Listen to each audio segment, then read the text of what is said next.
না, আমাদের প্রস্তুতি আজকে বিএনপির পক্ষ থেকে বিএনপির যে ইউকে ইউনিটের যিনি সেক্রেটারি কৌসার চৌধুরী উনি এসেছিলেন, আর তারেক রহমানের খুব ঘনিষ্ঠজন গিয়াসুদ্দিন রিমন এসেছিলেন। ওনারা এসে প্রস্তুতি দেখে গিয়েছেন। আমরা কালকে আপনারা জানেন যে 9টা থেকে মিটিংটা শুরু হওয়ার কথা, এবং 9টা থেকে এটা ওই সময় তারেক রহমান এবং আমাদের চিফ অ্যাডভাইজার এনাদের 1-to-1 মিটিং হওয়ার কথা, বাট এটার পরে যে অন্যান্যরাও জয়েন করতে পারেন।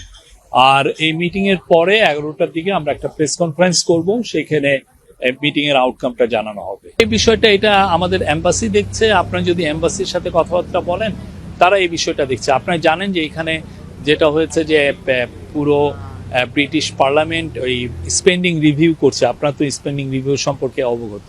তো স্পেন্ডিং রিভিউ করার কারণে এইটা ওনারা খুব বিজি। তো এই মধ্যেই টাইট শিডিউলের মধ্যেই দেখা যাচ্ছে যে কোনো একটা শিডিউল পাওয়া যায় কিনা দুই পক্ষ।